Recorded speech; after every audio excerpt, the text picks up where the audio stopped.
Okay, here we are, NBA free agency recap, at least for the first 24 hours or so.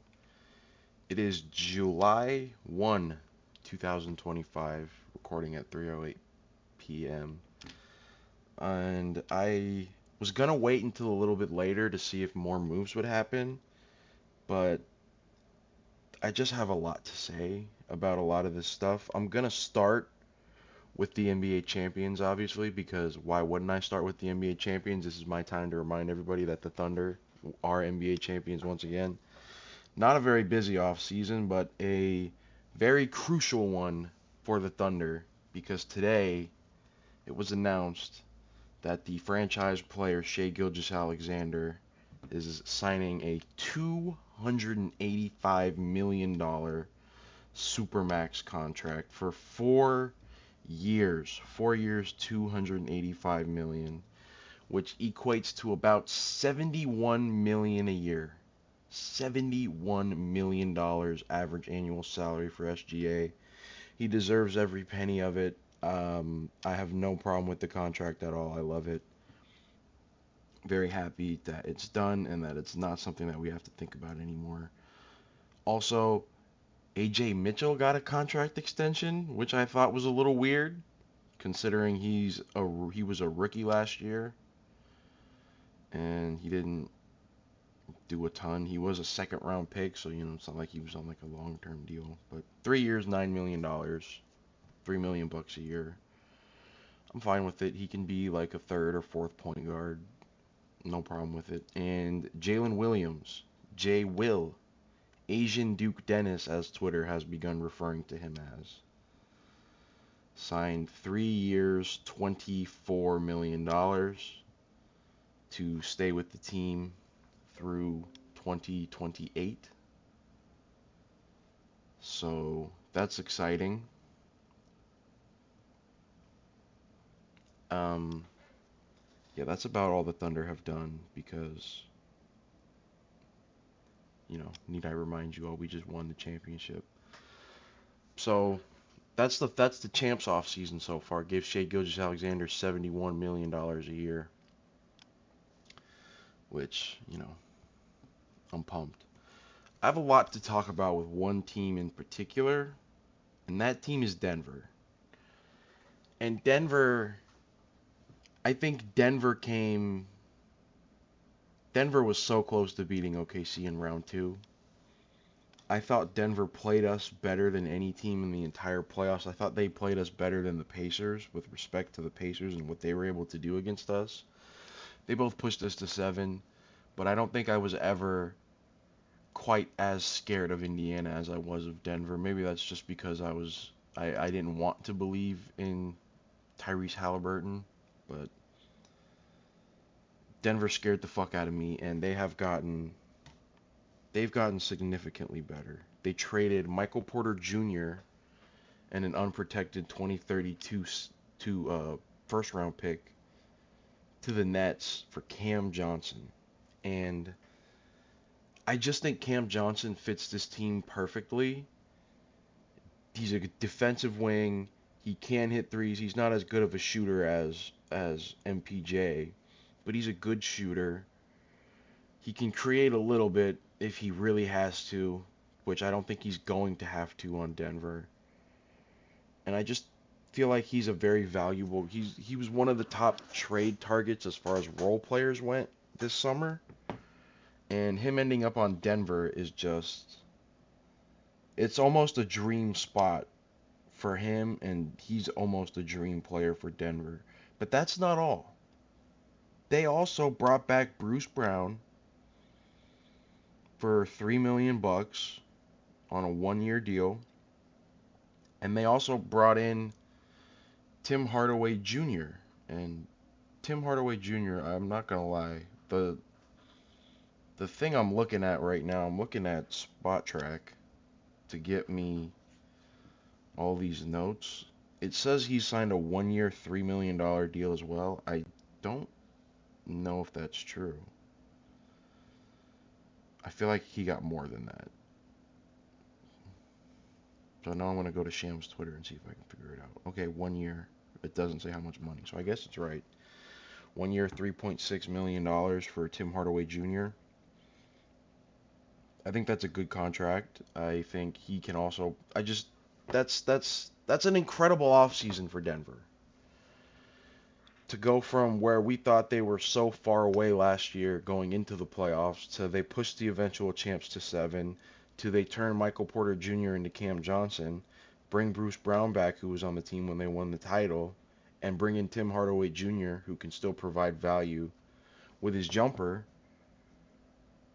Denver's really, really scary. And I know Houston has been making a ton of moves, and I know Houston, they're the flashy thing. They're the flashy team right now that everybody loves because they got the RANT, and they brought back Van Vliet, and they brought in DFS, which we'll talk about later.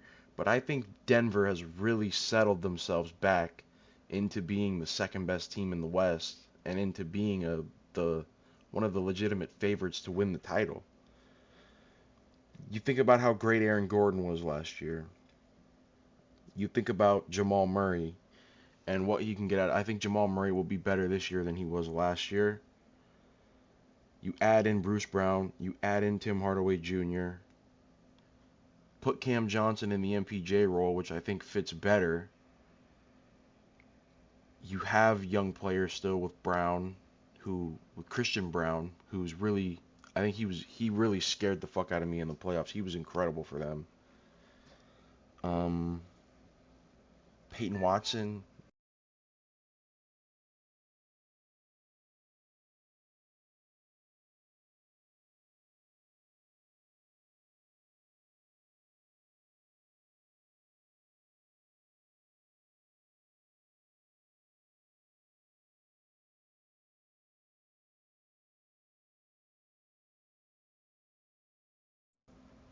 There we go. I don't know what the fucking deal with this headset is. I don't know if I'm gonna leave this in the video or not. But it just fucking turns off sometimes. I'm using it. It's connected. I'm clearly using the fucking headset. It's picking up the audio in OBS. I don't know why the headset it just decides that it's not being used, so it just turns itself off. It's so fucking annoying. Um okay, that's a good spot to cut if I decide to cut that.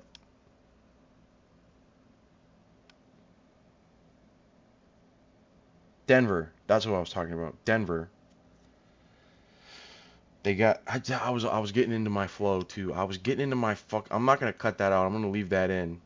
That's so fucking annoying. God damn it, I hate this headset sometimes. Denver. They add. They add these guys. They have Peyton Watson. That's what I was talking. Peyton Watson, who I think was good in the. I thought he was good against OKC.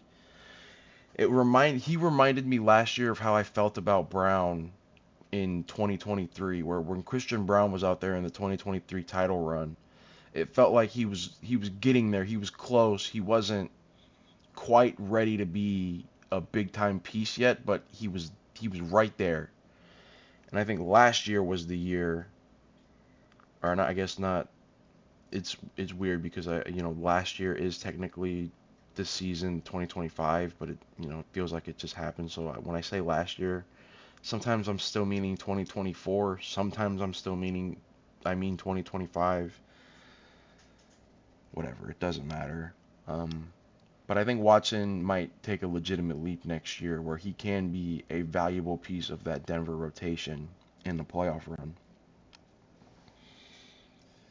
And I really do think that's I think the biggest threat to the Thunder in the West because they were the biggest threat to the Thunder in the West last year and they have now gotten, I believe, significantly better. There's a few weird signings. D'Angelo Russell to Dallas. I can't figure out what Dallas wants. I can't figure out what they're doing. D'Angelo Russell 2 years, 11 million bucks. I don't love that contract. I don't love D'Angelo Russell as a player anymore. I just can't. I mean, I guess I get it because Kyrie's not going to play. Everybody's saying he'll be back at some point in the season. I don't think he's going to play at all next year. He's what, like 33, coming off of an ACL. I just don't, and I don't think they're gonna be.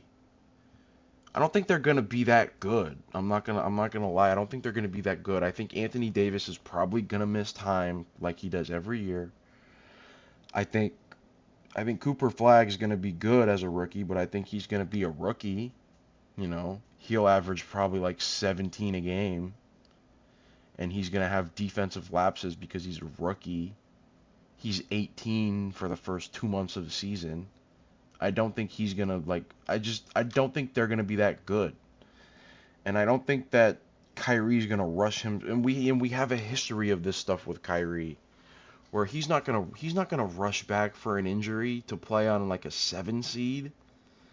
That's not that's not worth it. And I look back, the thing that sticks out in my head the most, and I know every injury is different. I know not all torn ACLs are built the same. Believe me, I know that. But I think about the Jamal Murray one. And Jamal Murray, when he tore his ACL in 2021, it was around the same time that Kyrie tore his, like February, March. And Jamal Murray didn't play that entire next season. And Denver in 2022, I think, was a lot better than Dallas is going to be in 2026. I just can't see Kyrie rushing himself back to play for an average team. And so in my head, in their head, maybe it's like D'Angelo Russell can just be the stopgap until Kyrie comes back. But then why'd you give him a 2-year deal? What are you going to do with him in 27? When Kyrie's going to have, he's either going to be back for the whole season, or he's going to have a little bit more rust, or a little bit of that rust knocked off if he does come back this upcoming season in January, February, or whatever they tag him for. All-Star break is, you hear stuff about before All-Star break, just after All-Star break. You never know. I don't know why they gave D'Angelo Russell 2 years. I don't know why they gave D'Angelo Russell 1 year. I don't know why they think that they're going to contend in this conference. Because they're just not. They're not good enough. And in the last episode, I talked about the dumb teams, and I'm fully confident in grouping Dallas in with the dumb teams now. They're right up there with Sacramento and Chicago. And speaking of fucking Sacramento, they signed Dennis Schroeder, 3 years, $45 million, $15 million a year for 3 years of Dennis Schroeder. Why the fuck did they do that? What are they doing? Everything I just said about how I don't think Dallas is going to be that good, I think Dallas is going to be significantly better than the fucking Kings. What is that roster? Fox, or not even Fox. They don't have Fox anymore. DeRozan, Levine, Sabonis, Dennis Schroeder. They're talking about trading Malik Monk, who I think is like one of the last valuable assets they have left. It's like Malik Monk and if a team can talk themselves into Keegan Murray. What are they thinking? What is Vivek doing? We've been asking that question about Vivek, the owner out in Sacramento, for ever since he bought the team. And whenever he bought the team, I think it was like 2012 or something. I'm Googling it right now.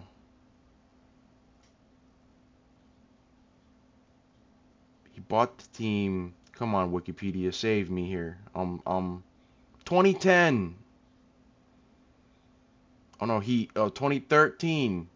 He became the co-owner in Golden State in 2010, and then he bought Sacramento in 2013. Ever since 2013, we've been asking, hey, what the fuck is Vivek doing? At first, it's like, maybe it's new owner syndrome, which I buy completely. But by now, it's like, no, the guy's just a fucking idiot. He doesn't know what he's doing. He hired Vlade Divac to be the GM. Vlade was a terrible GM. I don't know who the GM is now. I don't think it's Vlade. It might be Vlade again, because I wouldn't be surprised. Kings GM. Scott Perry. Oh yeah, they had Monty McNair before that. They've just fired Monty McNair. They hired Scott Perry, whoever the fuck that is. It doesn't matter who the GM is out in Sacramento as long as Vivek is the owner. They're gonna just keep doing dumb shit.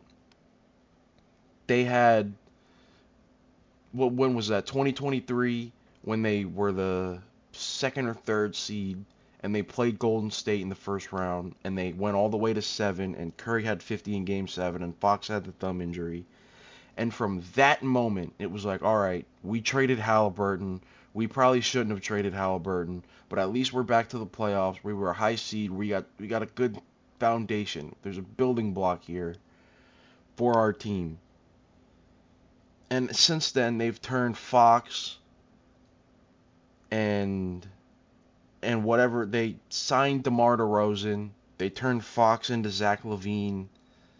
They got nothing for Fox. What is Zach LaVine going to do? What's the lasting legacy going to be of Zach LaVine in Sacramento?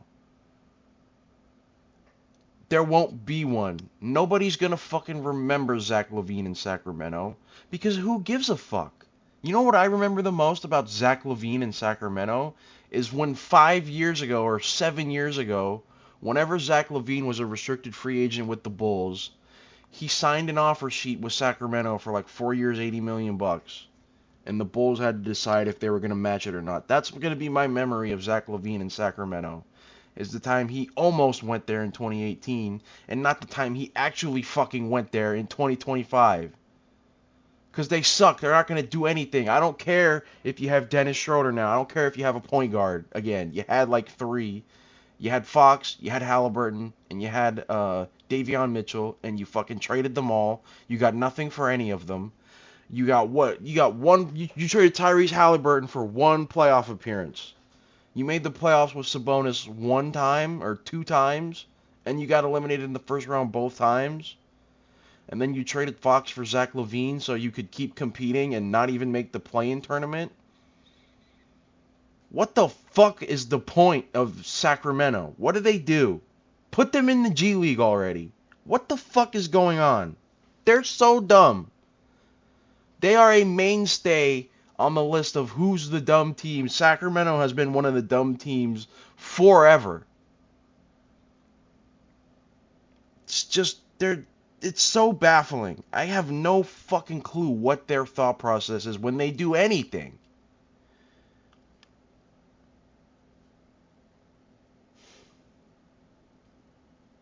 Nickeil Alexander-Walker is an Atlanta Hawk. I'm moving on from Sacramento. They piss me off. They're so fucking stupid. And the Hawks are a team that they had been in my group of dumb teams, and this offseason they have been stellar. I said it yesterday, and I don't think I'm going to go all the way in on it. Not yet. But the Hawks are sneaky one of my favorite teams to come out of the East next year. And I know that sounds crazy, because it is crazy. But I really think the East is a god-awful conference. In most years, in most conferences, is Trae Young, Porzingis, Nickeil Alexander-Walker, Jalen Johnson, Dyson, is that team good enough to win a conference? Fuck no. But in this East, in this upcoming season, why the fuck not? They also got Luke Kennard, 1 year, $11 million. That's kind of a lot. I will say, I don't know how Tim Hardaway Jr.'s value is $3.6 million and Luke Kennard's is $11 million. But it is somehow, I guess. So, but fuck it, it's the Hawks. They got money to spend. It's a 1 year deal. Who cares? If it doesn't work this year, they're probably going to trade Trae Young and just blow it all up because Porzingis' money will be expiring. That contract will be expiring. Nickeil Alexander-Walker's got, I think they gave him 4 years, $62 million, 15.5 average annual. I think that's a very tradable contract if everything goes wrong and they have to blow it up next year.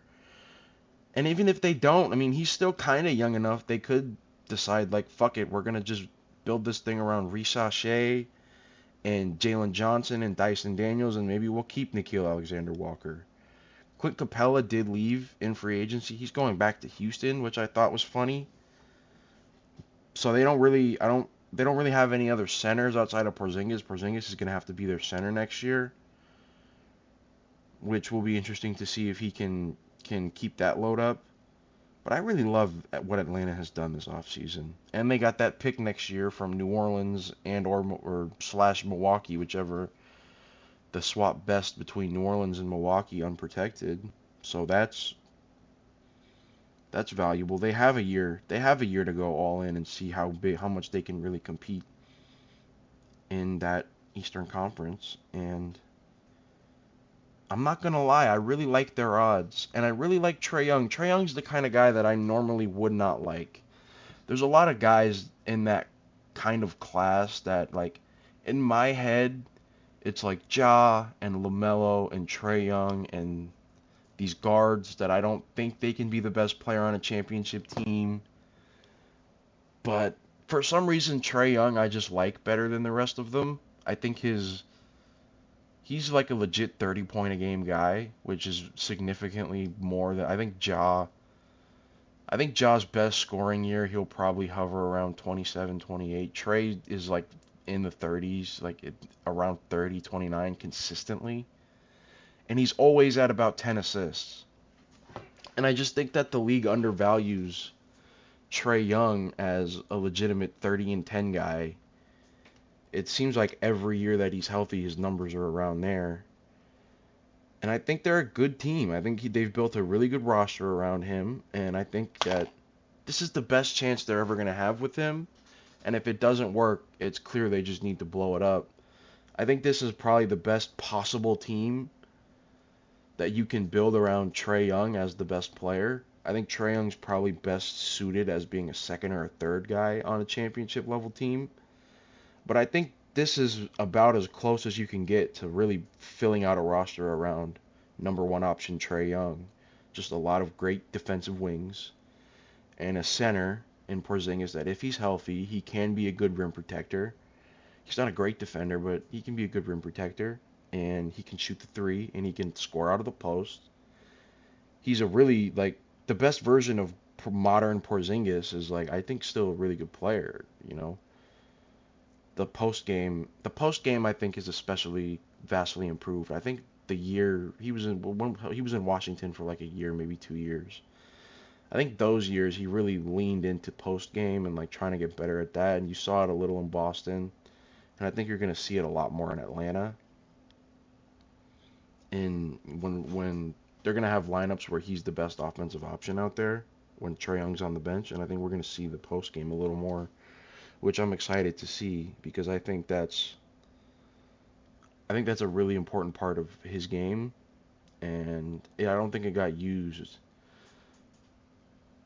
I don't think it got used properly. Not that it didn't get used properly because they tried it in Dallas. He just wasn't very good at it yet. But I think he's gotten a lot better at it. So I'm excited to see that. I think Atlanta's really good. I like their... The problem with the East is that I think the Knicks have the best roster, and I think they are the most likely to be favored to come out the East, and I think they should probably be favored to come out the East. But it's July 1st, we're past the draft, we're past the first day of free agency, and they still don't have a head coach. And that scares the hell out of me. Because they're making roster moves and they're making decisions without a head coach. That's not... I don't think that's a good sign. So... That's a little bit of an addendum on the Eastern Conference, is that the most likely favorite just doesn't have a coach. And then another team in the East that we have to talk about that's getting a lot of headlines right now, and for very good reason, the Milwaukee Bucks. And we've been talking about Giannis trades for... It feels like we've been talking about Giannis trades since... I mean, they won the championship in 2021, and we were talking about Giannis trades before that. It feels like we cooled down on the Giannis trade talk, for a year after they won the title, and then in 2023, it just kind of came right back and we started talking about Giannis trades again, which I feel bad for Milwaukee fans and for the Bucks because it's fucking dumb. We should not have been talking about Giannis trades all this time. Now it does feel like a realistic thing to talk about, that maybe we should talk about Giannis trades because they haven't won the title in 4 years. They haven't really come close to winning the title again, and the roster is kind of in dismay. But a lot of the reason the roster is in dismay is because of Damian Lillard and that contract and the fact that he tore his Achilles. And so you know what the Bucks said? They said, fuck this, we're getting off of the Damian Lillard contract. We're going to waive and stretch these final 2 years of Damian Lillard's contract into 4 years. So they've stretched the money out across the next 4 years they're going to pay out Dame. And Dame is now a free agent. Now, obviously, we still know torn Achilles, he's not playing next year. I'm very curious to see if a team is going to sign him now. I'm very curious about what that deal would look like if a team signs him now. It can't really be a 1-year deal because then you're just giving him a 1-year deal to rehab on your team. Like, the only team that I would see doing that is Portland. As if Portland was like, Dame, just come back to Portland, hang out for a year, we'll help you rehab. We'll give you like a few $1,000,000 because you don't need to get paid because you're going to get paid from Milwaukee. And just come back, hang out, live in Portland for a year, and then then you can go figure out what you want to do next after. And that's the only realistic thing I can see a team just giving Dame a 1-year deal just to rehab on the roster. Other than that, a team's going to have to give Dame multiple years. And again, they're just going to have to pay him for next year to rehab and then hope that they can get something out of him at 36 in 2027.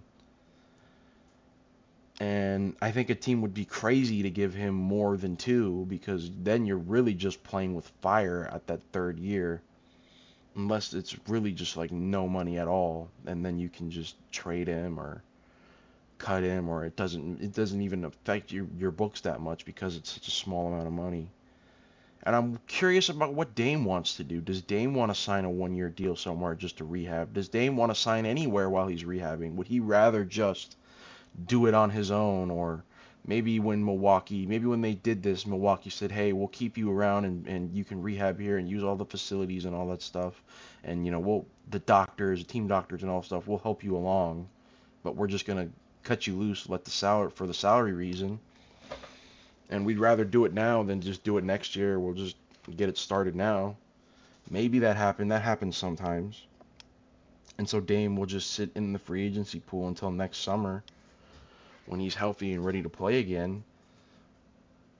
It's very interesting. And it somehow gave the Bucks cap flexibility to go out and give Miles Turner 4 years, $107 million.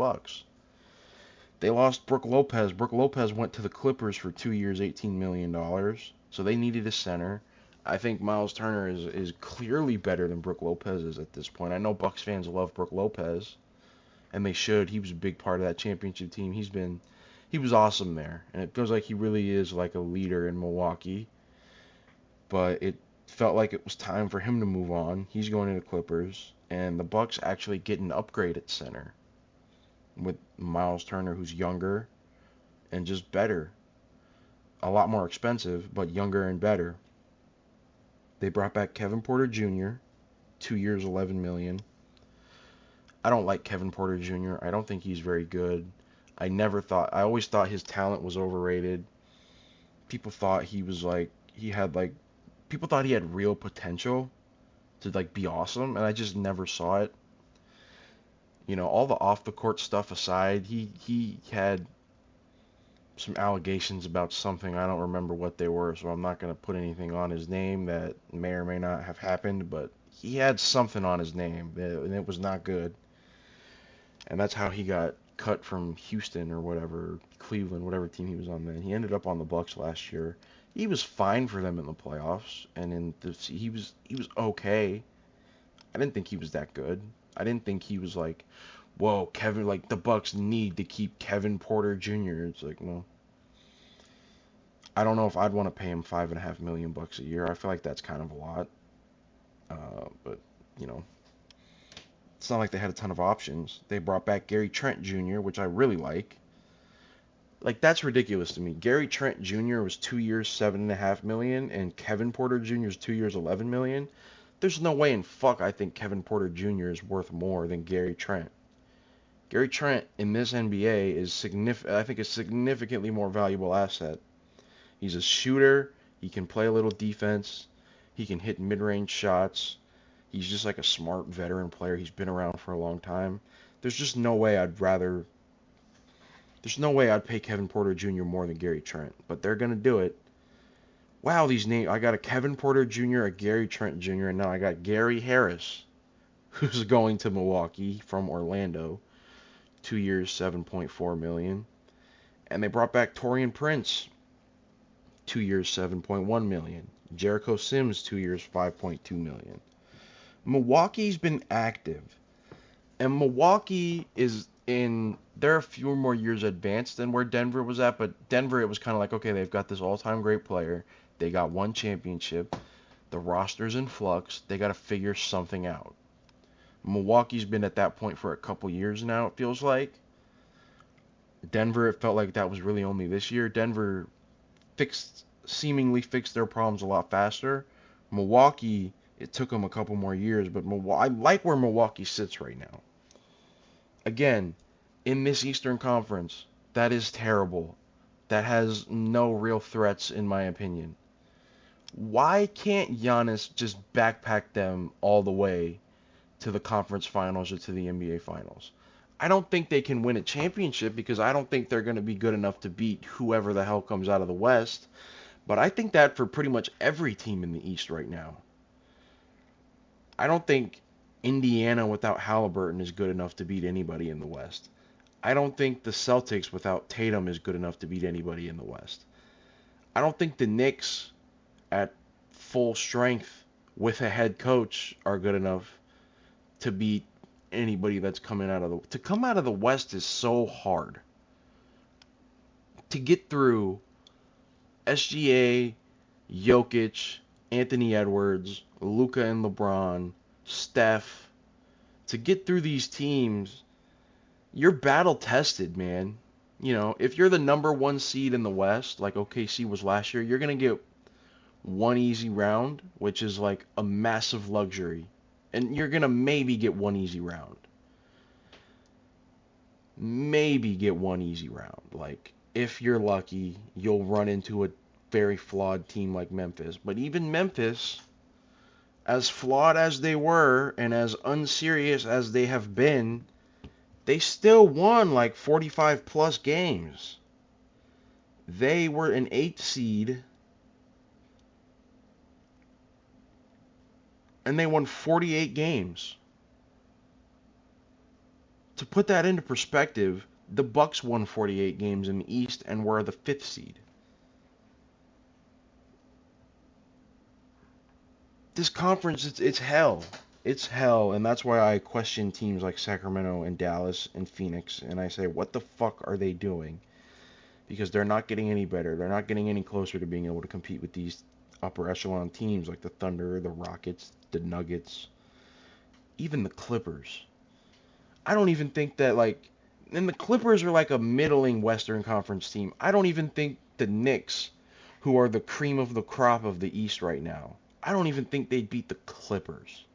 And maybe that's just my deeply rooted Clipper bias, because deep down I've always liked the Clippers, and you guys know I love Kawhi, and I've become a James Harden guy in his twilight year. I just love James Harden now. I don't know what it is.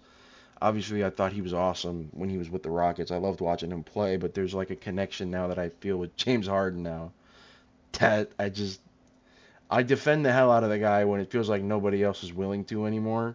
And I can't blame anybody for not being willing to, because yeah, he's really fucked up a lot in his career, and he really hasn't had the best career that he possibly could have, being one of the great players I think ever. He's one of the best players that I watched in his peak. I just love Harden, and I like what the Clippers have. And I don't really know what Brook Lopez is going to bring for them, because I don't think Brook Lopez is all that good anymore. But maybe he'll bring something. Backup center, they're not asking a ton out of him. It's not like he's going to be out there starting with Zubac. Like, Zubac is clearly the center there. the point of this is, I guess, why not the Bucks? Why can't the Bucks win the East next year? And everybody's using the comparison. Why can't Giannis 2018 LeBron the Bucks to the finals? And obviously, you know, is Giannis as good as 2018 LeBron was? Probably not, but he's still pretty damn great. You know, I still think he's the second best player in the world. I think the top three right now pretty firmly goes Jokic, Giannis, SGA. So you have a top two player on the planet. You have the best player in the conference by far. And they've done a good job of doing whatever they can around him. It's not great. It's not good even necessarily, but it's better than it was last year. Having Miles Turner alone, you know, taking Miles Turner off the Pacers and putting him on the Bucks in that playoff series would have made a difference, because Dame only played like a couple quarters that series. I think I don't even know if he finished a full game, because he came into the series with the blood clots and then he started playing and then he tore his Achilles. So I don't know what the downside for the Bucks running it back is with Miles Turner there instead of Dame, because Dame wasn't going to play next year anyways. Bring back KPJ, bring back Gary Trent, bring back Prince, and then see what's left of Gary Harris. You got Miles Turner. You know, maybe a move comes open at the deadline. Maybe they trade Kuzma for somebody. Maybe Kuzma's just not dog shit again. Who knows? I like what the Bucks are doing. I like that they're not trading Giannis. It's going to be tough for them to win the conference, to win much of anything in the to win much of anything when it comes to a championship. But I think running it back next year is the right move. I think Giannis is still going to have immense value next summer if that's when the trade comes, and he'll definitely still have immense value at the trade deadline. I don't think they're sacrificing much of anything by giving this another shot. And Giannis is one of the guys I'm not trading Giannis unless he really forces my hand. And Giannis does not seem like he's going to force his hand, at least not this summer. Another team I wanted to talk about is Detroit. So this weird thing happens with Malik Beasley. That's his name, right? Malik Beasley. He was awesome last year. I voted for him for Sixth Man of the Year on my yearly Snapchat ballot. I voted for him to be Sixth Man of the Year. He was second in all of the league in 3-point makes. He was really good for them. And they were going to bring him back. Let me get the contract details up. They were going to give him, I think, 4 years, like $43 million.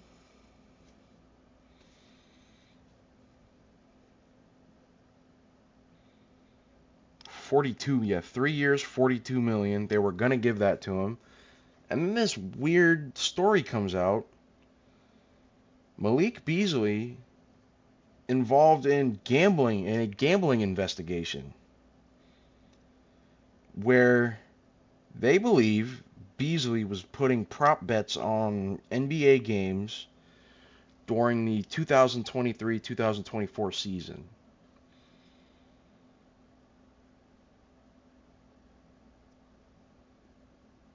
This says here, it was during the 23-24 season that Beasley is being investigated for allegedly gambling on NBA games and prop bets. The suit claims that Hazan Sports was responsible for, quote, single-handedly resurrecting Beasley's career by getting him a 1-year deal with the Pistons in 2024. It's then claimed Beasley was courting other agents in early 2025. An attorney for Hazan Sports requested an extension to allow time to work on a settlement. The settlement is directly related to the commencement of the National Basketball Association's free agency period, depending on Beasley's financial liquidity. And that's been thrown into some chaos after reports came out on Sunday that Beasley is subject of a federal gambling probe. So it sounds to me like Beasley was signed with this Hazan Sports Group as his agency, and he was looking to get out. He was looking to get an agent from somewhere else, and it looks like they were not happy with that. And so now, I don't know if that's really, I don't know if they said, I don't know if they're bringing up the, I don't know if they're bringing up the fact that he was gambling or what they have to do. Beasley's attorney for the gambling investigation, who isn't the attorney of record for the civil suit, said it's been ongoing for 18 months. They've been investigating his betting for 18 months, and it's been not mum's the word or whatever the fuck. Okay, so the agency is suing him for $2.25 million for breach of contract and an alleged unpaid loan amid the federal gambling probe.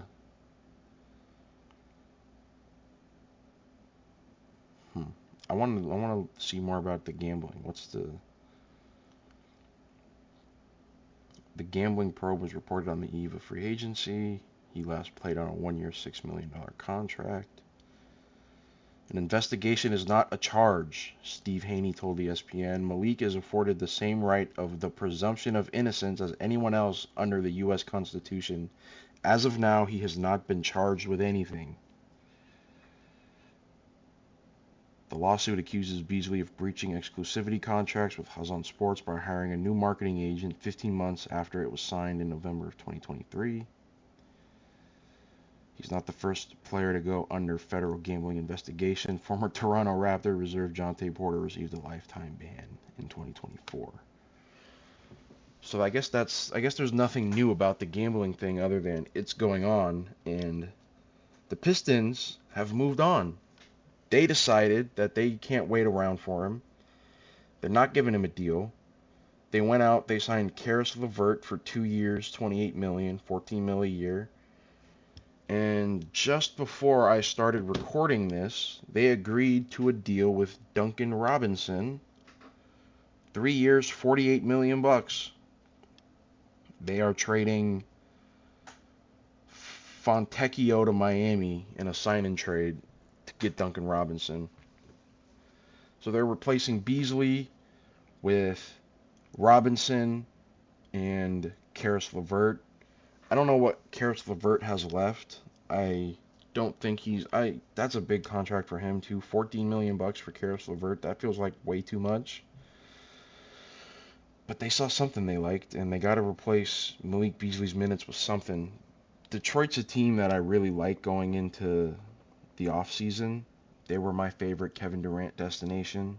And we'll talk about, I'm saving the Rockets because I really do want to talk about them and what they've done and why ultimately I don't think it means all that much at all. I'm not as excited about the Rockets as everybody else is, but again, we'll get into that later. LeVert,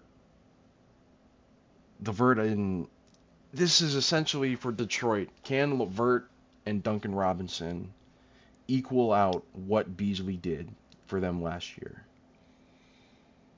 And I don't know if they can, because Beasley was really, really good for them. He was really important for that team. It was a really valuable piece of that team. Clearly, because they were going to give him a bunch of money to keep him around. Can Duncan Robinson's been a really weird guy in his career, where it's like sometimes it's like, oh my god, this guy's an absolute knockdown shooter. You can't believe it when he misses. He's just a ridiculous. His form is perfect. It's like all that stuff. And then sometimes it's just like, oh, he can't make a shot.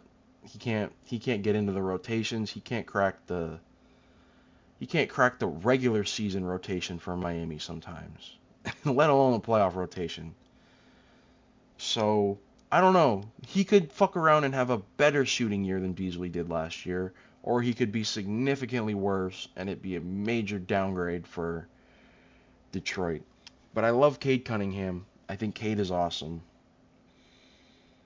Ivy is an interesting player. He didn't play a lot last year. He was hurt. There could be something there still. There might not be. But they lost Hardaway Jr. They're not bringing back Beasley. They're going to be an interesting team for me to watch. I really like what they have. I really like the culture they've built. I like JB Bickerstaff as a coach. I think he's really good. When Cleveland fired him last year, I thought he got a raw deal. I thought that was like a panic scapegoat thing. It turns out I don't think it was. I think they just really liked Kenny Atkinson, and clearly the way they played last year with Atkinson, that worked out.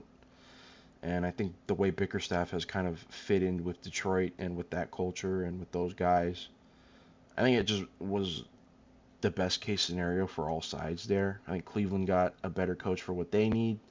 I think Bickerstaff got a better job for what he does, and Detroit got a better coach for what they need. And I like Detroit. I like what they're building. They were good last year. And that's another thing about the Knicks is that Detroit almost beat the Knicks in that playoff series. If they call that foul in the corner, Tim Hardaway Jr.'s got 3 free throws down 1 to either tie it or take the lead and maybe win that game and force game 7, and then who knows. So I like what they've done over the years. I don't know if I love what they've done this summer, but again, it is still a little early. There is some more things they could do. And they brought back Paul Reed too, B-ball Paul, 2 years, $10 million. Whatever that means for their team. I don't remember seeing a lot of him in the playoff games. I talked about this guy in my last video, and I talked about this team in one of my other videos. Tyus Jones to Orlando. I think I might have specifically mentioned Tyus Jones as a guy that Orlando would probably go after, that I don't think would move me all that much. And yeah, sitting here looking at it, 1 year, $7 million, Tyus Jones to Orlando, it doesn't move me all that much. I like Tyus Jones. He's a fine player. I feel like the Magic. I feel like the Magic needed more. I was looking at a Nets logo when I said that. I'm very enthralled right now because on Spot Track they have on the tracker on the left side of the screen they have the team that they. So I'm looking at Tim Hardaway Jr. right now. It's Detroit. And Detroit is grayed out, and there's an arrow pointing, and then it's Denver that's in color, indicating he left Detroit and went to Denver. But because the Nets logo is just black and white, they can't really gray that out. So when a guy leaves the Nets, it's just the Nets logo the same. So I'm looking at, they re-signed Day'Ron Sharpe, and it's just the same logo twice, color and in color. And so yeah, my brain is just focusing on that a little. I gotta make sure there's no Nets logos on my screen, or I'm just gonna stare at them. What was I even talking about? That's the problem with me. This is a terrible podcast. I'm ranting. Was I still talking about Detroit? I was talking about Tyus Jones to Orlando. That's what I was talking about. I don't love the move if it's their only move. I'm still worried. People are really high on Orlando, and I get it. But they don't have a point guard that I trust, and they don't have a center that I trust. They've just got a bunch of wings. They got a bunch of wings, and now Tyus Jones and Mo Wagner, who's coming off of an injury. And I'm scared. I'm scared for them because I really like them. I'm a big Paolo guy. I think Franz is awesome. I loved watching them the year before last year, because and I loved watching them last year when they were healthy early on in the season when Paolo was really cooking and Franz was awesome, and before Mo Wagner got hurt. I love Mo Wagner. He's just like he's a 7-1. He's fucking he's just a nasty, gritty, grind him out big. He beats people up inside when he's trying to box. I love watching that guy play. I was really upset when he got hurt. And it's not because he's that good. He's Mo Wagner, but I just think he plays fun basketball. In my head, that's fun basketball. Tyus Jones to Orlando. So that's, I guess, the Magic conversation. I'm looking around here. I guess maybe. Oh, the Lakers. The Lakers have done nothing, but we're 50 minutes into this episode here, and I haven't brought them up yet, which in NBA media, that's a crime. I've just committed an NBA media crime by talking about the sport for 50 minutes and not mentioning LeBron James or the Lakers. This video will get 0 views now because I didn't talk about LeBron James and the Lakers first thing. So, sorry about that, NBA media gods. But the Lakers have done... I haven't talked about them for a reason because they did nothing. They brought in Jake LaRavia, 2 years, $12 million. That's all they did. They lost Dorian Finney-Smith in a story that is hilarious to me. And it's so Lakers. It's the most Lakers thing I've ever heard. Apparently, Rob Pelinka was on the phone with other teams' executives, telling them about DFS's knee, saying that his knee's fucked up, and that they shouldn't sign him because of that, because the Lakers were trying to bring him back on the cheapest deal they possibly could. And this information got back to Dorian Finney-Smith and his agents, and quite clearly, they were not happy. That pissed them off. And it seems like at that point, it pretty much cut any type of negotiations off that they may or may not have been having. And he's now a Houston Rocket, 4 years, $53 million, $13.25 million a year. And the Lakers, who are a tax team that already were going to struggle to find improvements for this roster, not only are not finding any improvements for this roster that was quite clearly not good enough, they're getting worse. They are losing Dorian Finney-Smith and replacing him with Jake LaRavia, which is a clear downgrade. There's no room for improvement there at all. Everybody went into the offseason knowing they need a center. There's some centers out there. Miles Turner's out there. Brook Lopez is out there. Clint Capella is out there. Looney. Who else? Jericho Sims, I guess. Plumlee was out there. They've got no one. The last guy left is DeAndre Ayton. And I don't know about you guys, but DeAndre Ayton on this Lakers team would be the funniest thing possible.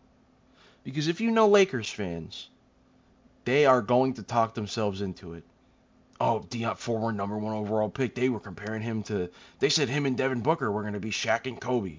DeAndre Ayton, he, good player. They went to the finals. He was a valuable piece on that team. He went to the finals. He's been playing in Portland. Of course he's not going to care playing in Portland. He's going to really care playing in bright, shiny Los Angeles for the purple and gold Lakers. He's going to love it here. And DeAndre Ayton is going to go there, and he's going to keep not playing defense. He can't really score. He's a layups and dunks kind of guy. He's not really that vertical of a lob threat for Luka. He's going to go there.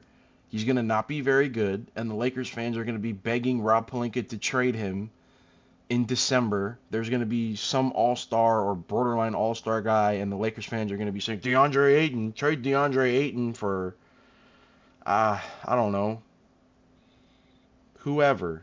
Trade DeAndre Ayton and get Brandon Ingram or, something like that. And they're not going to do it, and they're going to shit on Rob Pelinka for an entire fucking season again, like they do every year. and they're going to defend LeBron for taking his player option for $52 million, and they're going to blame everybody but LeBron and everybody but Luka, and they're going to blame DeAndre Ayton, and they're gonna Austin Reeves is probably gonna have like a little bit of a down year, and they're gonna start shitting on Austin. I never liked Austin Reeves that much, anyways. We always thought he was overrated, right?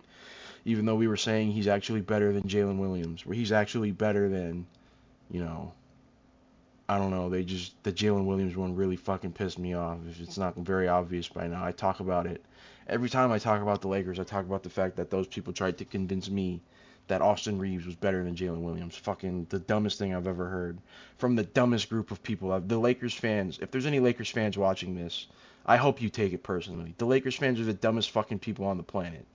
They're the most simple-minded, dumb fucks that there could possibly be. They're so stupid. They have this fucking supremacy that they're so much better than everybody else. They've got all these titles, even though 6 of them were in Minneapolis. 6 of them aren't even their titles. They're Minnesota's titles. They claim them anyways. They claim these titles from the 50s and the 60s and the 70s. And they claim these titles that happened in other cities. They use that as the reason why they're the model franchise. And Shaq and Kobe and Magic Johnson and Kareem and the Bus family. They're this dynastic family, even though ever since Dr. Bus passed away, that organization has been a complete fucking shit show. Because turns out Jeannie Buss doesn't know shit about basketball, and it turns out they don't have a lot of money. They're not really willing to spend. They just kind of get by on aura and gold jerseys and all that bullshit.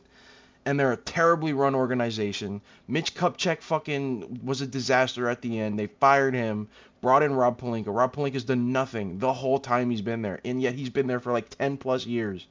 It's absurd. He's done nothing but draft bum after bum after bum. And he lucked into LeBron. And he lucked in to Anthony Davis. And Clutch Sports has this really weird chokehold on the league where their guys just get whatever the fuck they want. I don't get it. And the Lakers, they love Clutch Sports and LeBron and all this, and they ride this legacy of greatness that's not actually there. And these fans tell themselves they're hot shit, that they're the best, that somehow they're actually the model franchise of the NBA and not the Celtics or the Spurs or, whatever. It's dumb. They're idiots. I hate them so much. They do the same shit every year. They convince themselves that these random guys they sign for near minimum contracts are actually awesome, and that they're going to care more because they play for the Lakers, and that they're going to get this imaginary boost and just become better players now because they play in Los Angeles, because they play in the fucking Staples Center, because they look up and they see the jerseys in the rafters, and they get motivated by seeing the Kobe jerseys and the Shaq jerseys and Kareem, and they see these jerseys and their souls just ascend to heaven, and they become these great basketball players because they're on the Lakers now. And it never works that way because it's not fucking real. DeAndre Ayton is going to go there. He's going to be the same guy he was in Portland. He doesn't give a fuck about basketball. When he got drafted and they asked him, "What's your goal for your career?" And he said, "I want to get to my second contract." That's what he said. He didn't say, "I want to win a championship. I want to be an MVP, a Hall of Famer. I want to lead Phoenix to a title." He said, "I want to get to a second contract." And he got to the second contract. And now he doesn't give a fuck. Yeah, he was in Portland. He was doing nothing. He was doing nothing in Phoenix, too. There's a reason they wanted to get his ass out of there so badly. There's a reason they almost didn't give him that second contract, and he had to go get it from the Pacers. He had to force the Suns into giving him that deal by saying, "Well, the Pacers are giving me the deal. I'm going to sign the deal with the Pacers. You match it or not. I'm getting this second fucking contract." So he's going to go to the Lakers, and he's going to not do shit. And they're going to realize, "Oh my God, this guy can't play defense. This guy can't protect the rim. Oh my goodness, you're telling me that a smart, good basketball team like Denver is using Jamal Murray and Jokic pick and roll and absolutely torching Luka and fucking DeAndre Ayton on defense? I could have never seen that coming." Oh my goodness, we're in a playoff series against OKC, and they're using SGA and Jalen Williams pick and rolls with Chet, and they're frying us because we don't have a rim protector and because Luka's not a good defender. I never in a million years could I have seen that happen. And oh my God, LeBron, they're picking on LeBron because he's 41 years old and he can't stay in front of anybody anymore. What do you mean, LeBron? He's still a great defender. He blocked a guy on the Sacramento Kings back in March. He did a LeBron block in March against fucking Zach LaVine. What do you mean he's not a great defender anymore? What do you mean he can be exposed in a playoff series? This team's fucking stupid. They're ridiculous. I hate it so much. And they do it every single fucking year. They did it last year. They had this run in like February and March where they were the top defense in the NBA. And everybody was saying, oh my God, Luka and Austin Reeves and LeBron and no center and Rui Hachimura. They're the best defense in the NBA. What? They're the best defense in the NBA? Not the team with Lou Dort and Alex Caruso and Jalen Williams and Chet Holmgren? The Lakers with Jackson Hayes and Dorian Finney-Smith and 41-year-old LeBron and Luka, who got traded by the Mavericks specifically because they said, we want to build our team around defense, and Luka doesn't do that. That's the best defense in the NBA? Makes sense to me, right? I can't come up with a reason why that's fucking stupid. Oh, hey, they're running into Julius Randle in the playoffs. Oh, they can't guard him. Julius Randle is cooking them. They can't guard Julius Randle. Best defense in the NBA. Wow, they can't guard Julius Randle and Nickeil Alexander-Walker. Anthony Edwards wasn't even that good in that series. They got fucking beaten 5. They got dominated because they're not good, and they're getting worse. They don't have a center. If their center is DeAndre Ayton, yeah, that's better than Jackson Hayes. That's not good enough. Especially considering you just lost Finney-Smith. And LeBron's a year older. Oh, but wait, Luka's skinny now. Luka got skinny in the offseason, everybody. Ben Simmons is shooting three-pointers. It's the same fucking thing. We do it every year with Luka. We did it every year with him in Dallas. Look, he's skinny now. Hey, he's working out. He's training. He's in the gym. He's training. He's doing weights and shit. He doesn't go to the bar anymore. Yeah, all right. I'll believe it when I see it in the fucking season. And I love Luka. I'm a Luka guy. I have a Luka jersey. I think he's great. I think they're going to win a title with him. But it's fucking ridiculous, this idea that the Lakers are a problem. They're not. They're not good. They're not close.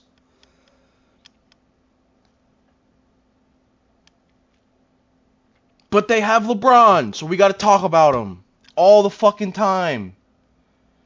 We got to theorize if LeBron wants to win or not. Guys, LeBron is not prioritizing winning anymore. It's one of the things he wants to do. He would like to win another championship, but at the end of the day, if LeBron cared about winning over everything, he would have been gone by now. You know why? Because every other time LeBron realized, I can't win with this team anymore, he fucking left. When he realized in 2010 that he couldn't win with the Cavs, he went to Miami. And they went to 4 straight finals, and they won 2 of them. And they lost the last one. And LeBron said, you know what? I can't win here anymore. I'm going back to Cleveland, where they now have Kyrie, who's this rising star, and we've got the number 1 pick, and we're going to trade it for Kevin Love, and I'm going to bully the Cavs into trading for all my friends like J.R. Smith and Iman Shumpert, and we're going to win. And then they did. And then Kevin Durant went to the Warriors, and all of a sudden, they couldn't win anymore. And Kyrie requested a trade, and LeBron said, I've got 1 year on my deal. I'm going to do this year. I'm going to get us to the finals because the Eastern Conference is dog shit. And after that, I'm going to leave. Because you know what? If I don't have a chance at winning any championships, I might as well do it in Los Angeles with the Lakers. I might as well do it while living in California and make a ton of fucking money making movies and commercials or whatever the fuck he's doing out there. And then what happened? The window, it creaked open a little. Uh-oh. Kevin Durant tore his Achilles. He's leaving. He's going to Brooklyn. Uh-oh. Klay Thompson tore his ACL. Oh, shit. All of a sudden, not only is the league a little bit more wide open, but the West is a lot more wide open. Oh, shit. Oh, Lakers. Hey, Rob Pelinka, I know you've been, building this young core. You got Lonzo and Kuzma and Brandon Ingram and Josh Hart and these guys. And, uh-oh, you're going to trade all of them for Anthony Davis. We got the 4th pick in the draft. You're going to trade that, too. We're going to trade all these young guys. We're going to keep only Kyle Kuzma. Because I don't know why they only kept Kyle. I don't know how the Pelicans didn't fucking finagle him in the deal. Because they're fucking dumb, probably. But, uh-oh, we're going to trade them all. We're going to get Anthony Davis. And what happened? They won a championship. And they found Alex Caruso. And they had KCP. And they brought in old man Dwight Howard and Rajon Rondo. And they won a championship in 2020. And it was great. Wasn't it? It was just awesome. LeBron got his 4th ring. It was the bubble. It was fun. It was like October or September or something when that championship was happening. It was ridiculous. Nobody knew what was going on, but we all knew there was one thing right in the world, and that was that LeBron James just won another championship. And he just got one more step closer to Michael Jordan. And then it all fell apart again. And Anthony Davis kept getting hurt. And they didn't want to give Alex Caruso like $35 million for 4 years. They didn't want to give Caruso like $8 million a year. So he went to the Bulls. And then you know what? LeBron decided, man, I want another star. So trade all the pieces we have left. Kuzma and KCP and a pick or two, and send that to the Wizards and go get me Russell Westbrook. And Rob said, all right, LeBron, we'll do it. And everybody in the world knew that's not going to work. Those guys aren't going to play well together. And then it happened, and all of these Lakers fans are they still are sending like death threats and shit to Westbrook.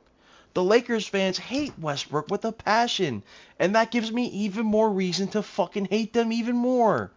Because they have tarnished the legacy of the great Russell Westbrook.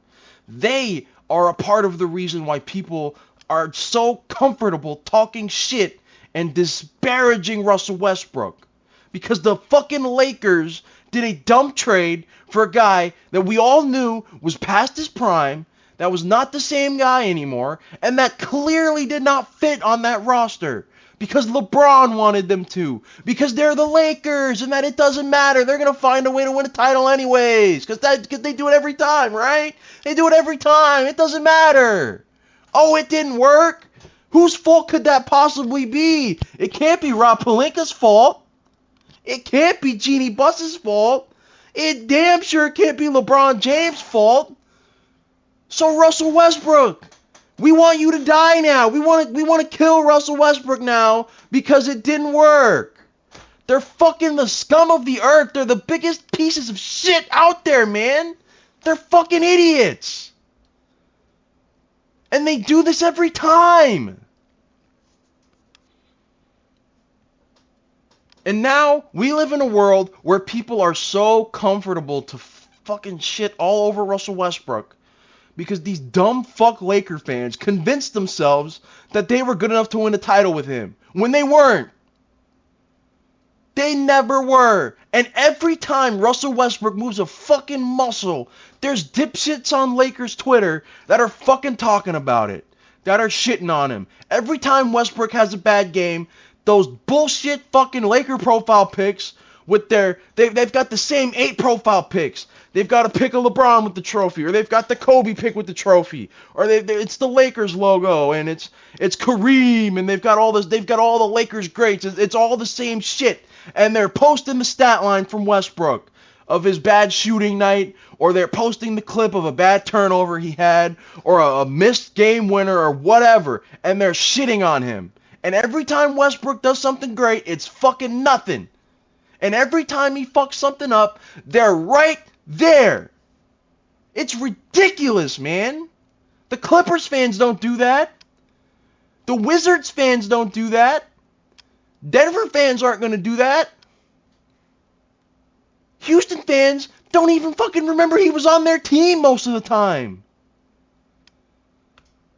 And you know for damn sure the Thunder fans aren't saying shit about Westbrook.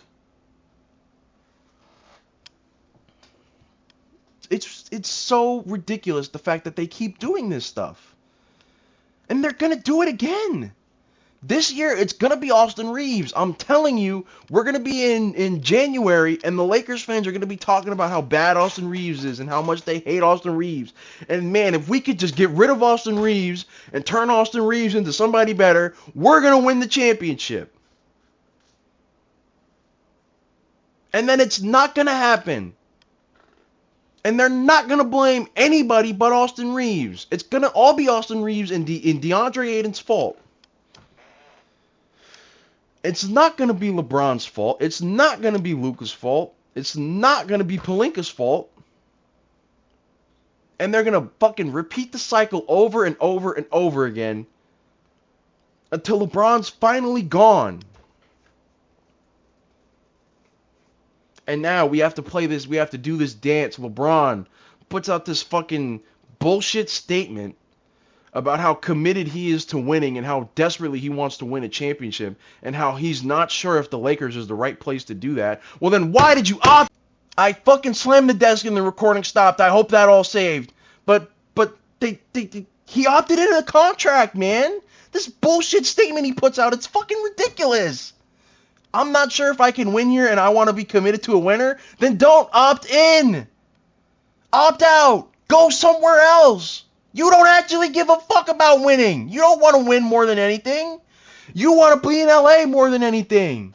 You want to live in your big fancy fucking house in the hills or wherever the fuck it's at, and you want to be on TV commercials, and you want to do your podcast, and maybe like the 5th most important thing to LeBron is winning. And hey, that's fine. He's 41. There's no problem with that. I'm good with that. I think he's the greatest player of all time. I don't think he's got anything left to prove. But don't fucking lie to me. Don't act like I'm an idiot, LeBron. Don't act like we're idiots. We know what this is. You do this every time.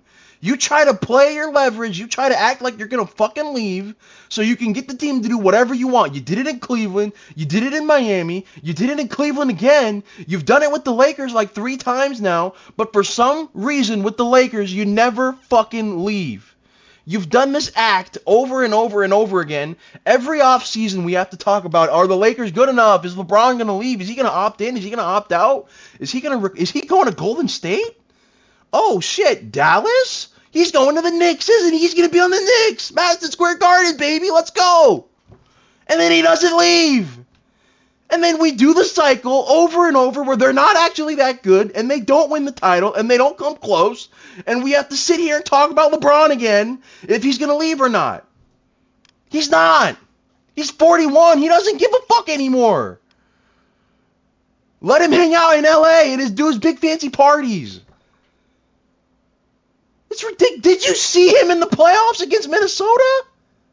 He wasn't good. He didn't give a fuck. He was out there laughing, joking around. Playoff LeBron is dead, guys. Remember Zero Dark 30? Remember that time he was logging off Twitter? He doesn't podcast during the playoffs now. He's not the same guy. There's nothing wrong with that. He shouldn't be held to that standard. But he is, because him and these clutch sports fucking dickbags always act like he's the same guy. He's not. We know he's not. Rich Paul, we know he's not.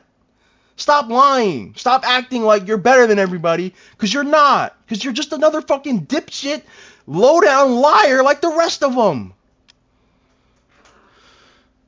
God, I hate the fucking Lakers, man. I hate them. I hope we play them in the playoffs next year and smack their fucking dumb asses around. Because they don't got shit on OKC. They talked all that shit last year about us. They couldn't even get to the conference finals. They couldn't even get to the fucking second round, man. Enough. Fuck. God damn, bro. God damn. I still have to talk about the Rockets.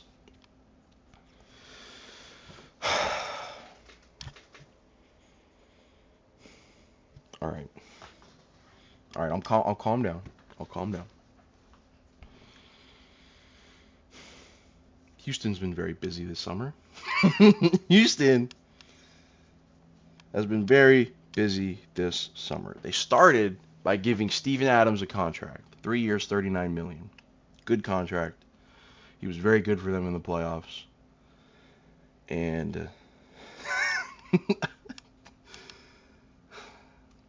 okay. I'm fine. I promise you I'm fine. I'm not mad.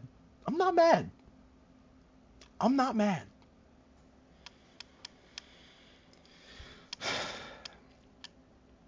They trade Houston trades for Kevin Durant last week. Great trade. Jalen Green, whatever else it was, I don't even remember. I don't even care. I remember that it wasn't a lot. They didn't have to give up much of anything. They re-signed Fred VanVleet, 2 years, $25 million a year, or 2 years, $50 million, $25 a year. They go out, they bring Clint Capella back after all these years away from Houston. 3 years, $21.5 million. They re-signed Aaron Holiday and Jayshawn Tate, both on 1-year deals. They bring Jeff Green back on a 1-year deal. They've got... I worry about their lack of guards. I will say that. Their lack of point guards, I guess I should say. It's really only VanVleet. They really only... Their roster is really VanVleet at point, Şengün, Adams, and now Clint Capella at center, and a bunch of wings. Tari Eason, and now they got DFS and Durant and all these small. They got a bunch of fucking small forwards on that roster. I said earlier, I'm not as big on Houston's offseason as most. They were the second seed in the West last year, and they did get better. I will say that. They did get better. But I talked about this a lot when I talked about the Magic. I'm very much a stickler about point guard. And I just don't know if VanVleet is enough. I really like VanVleet. I think he's a good player.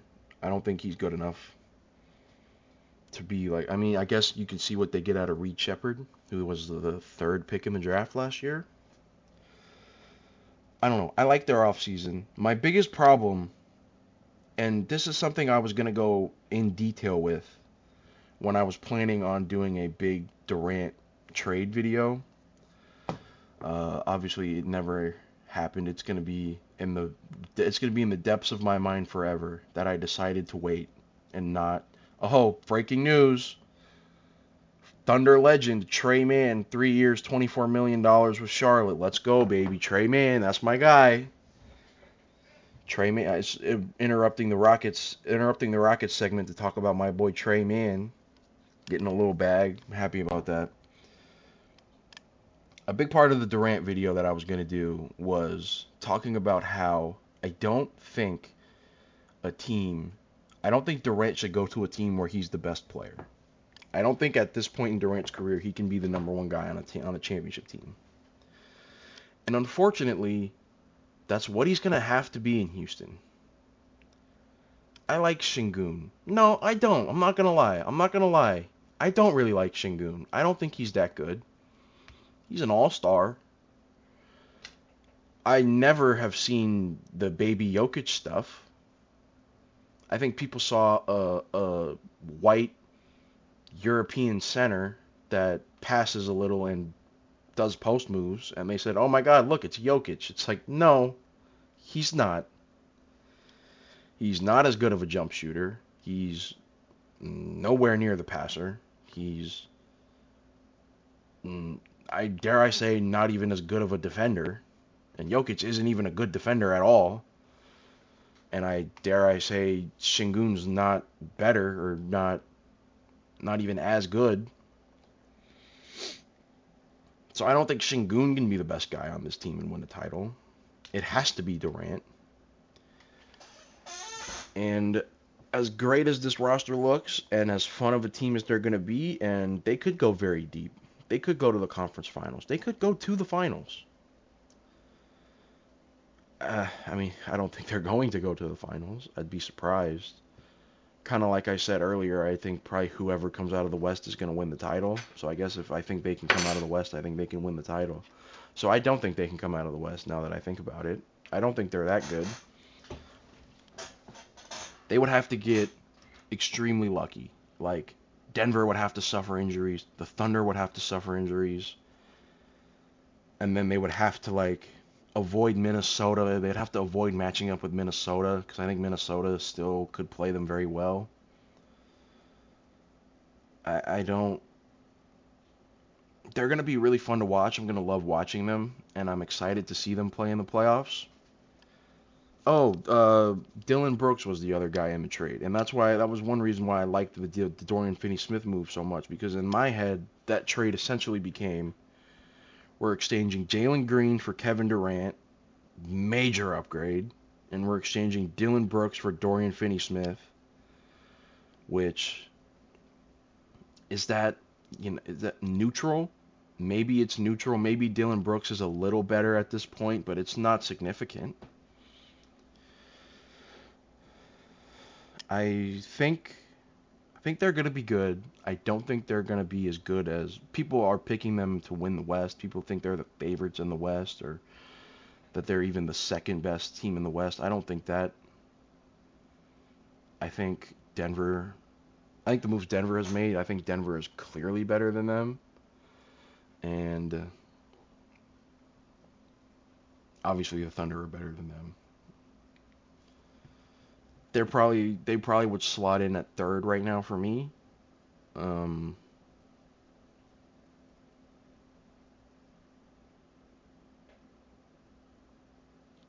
Yeah, I'm exhausted now. I did all that yelling about the Lakers, and now I'm exhausted, and now I just don't know. I'm not doing the Rockets justice. I'm sorry to the Rockets and to Durant and to all those, but I can't do them justice anymore. I did not expect to get so fucking uppity about the Lakers. I didn't expect that to happen. I expected to talk about the Lakers for 3 minutes and move on. And then I just started thinking about it and about how fucking ridiculous the cycle with them is, and how I can't take living through another year of it, because it's all the sports shows are going to want to talk about. It's fucking dumb, and there's so much better stuff going on in the NBA, and I'm mad now that I wasted probably like 15 or 20 minutes of this show talking about them, and they don't deserve that time. They don't deserve that much of my time. They don't deserve that much of your time. They don't deserve that much of anyone's time, because they're not serious. And the Rockets deserve a lot more than what I'm going to now give them, because I don't have it anymore. You know, the Rockets have had a great offseason. You know, I kind of am like, what more do you want me to say? The Durant trade was great. They've done very well in free agency, bringing guys back and bringing in Dorian Finney-Smith. I don't know where they got all this money from. I don't know how they had the money to give Dorian Finney-Smith $53 million a year, or not $53 million, $53 million, $13 million a year.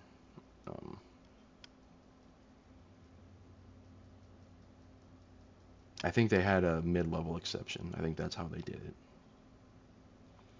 So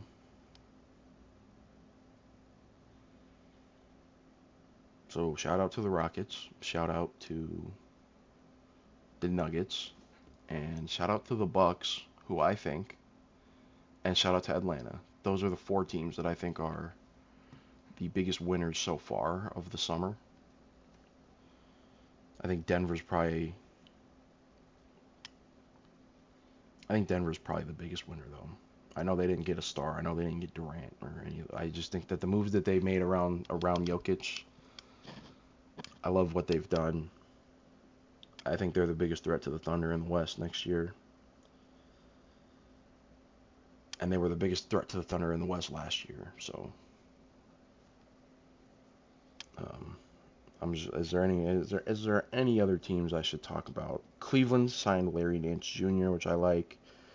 They gave Sam Merrill 4 years, $38 million, which I thought was interesting. $9.5 million a year. Which is a very questionable decision because Ty Jerome left is going to Memphis. 3 years, $27 million, $9.2 million a year. Would they really rather have Sam Merrill than Ty Jerome? If they could have gotten away with giving Ty Jerome, if they would have just given Ty Jerome the same contract they gave Sam Merrill, I think that would have been a massive win. For some reason, Ty Jerome is going to make less than Sam Merrill. That doesn't make sense to me. I know he wasn't good against the Pacers, but he was good against Orlando, and he was good all year. Kevon Looney is leaving the Warriors. He's going to New Orleans. 2 years, $16 million. I like that move for New Orleans. I like Kevon Looney. I like that he's a very valuable veteran presence on any team he can be on. So I like that move. Yabusele leaving Philly to go to the Knicks. 2 years, $11 million. That's fine, I guess. Good move for the Knicks. I like Yabusele. I'm still not moved by Philly at all. They also got Trendon Watford. 2 years, $5 million. The only reason I bring that up is because I did go see a game in Portland a few years ago where Trendon Watford was on Portland, and he had a ridiculous game. He was like he had like 18 points. It was like the most ridiculous 18-point game outburst I've ever seen from a guy. I went from like never having heard of him to being like, wow, that guy's fucking good for him.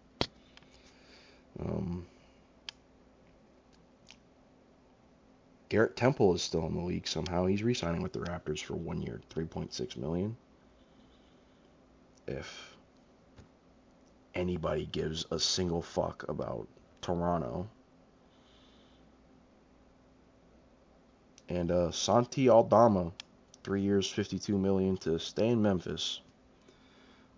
Oh, and Jaren Jackson Jr. got a pretty big extension. I should probably talk about that too. I forgot that happened. How much did he get? He got like $250 million for 5 years. He got something crazy. Here we go. 5 years, $240 million, and the last year is a player option. So Memphis is committing to him. We'll see how committed they are to Ja. I think they're going to have to do that extension maybe next year would be the year for the Ja extension. We'll see what that looks like. I still don't buy that team being serious either. So that is day 1, and I guess a little bit of day 2 as well of 2025 free agency. Big moves. Not really big moves. It's not as eventful of a free agency as we're used to maybe now in the NBA. But still a lot of big moves, a lot of movement nonetheless. It's always fun. I always love this time of year. I love free agency. This was an underwhelming year for it because there just wasn't a lot of guys available, but it's still been fun. It's always fun to see when guys change teams and to think about what those teams are going to look like next year. It's going to be a fun season.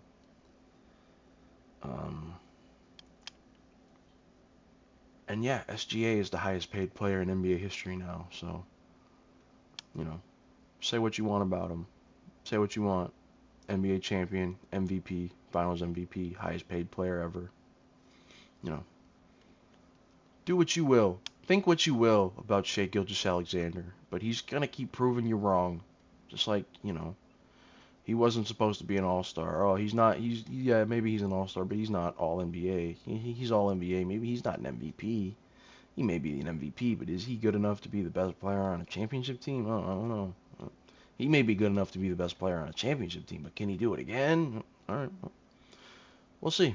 We'll see. We'll be back here a year from now, and we'll probably, in my head, we'll hopefully be talking about yet another NBA championship for the Thunder and going back to back and talking about how great SGA is. And you know, I'm going to talk about the Thunder in every video I make probably for the rest of time, just because that's my team, and especially lately because we're champions. So if you're sick of hearing about it, if you want to hear me yell about the Lakers more, just let me know. I can yell about the Lakers all the fucking time. I hate them. They're the worst. They never learn. They're never going to. And I'm good with that, because as long as if they just can keep embarrassing themselves, that's fine by me. All right, that's it.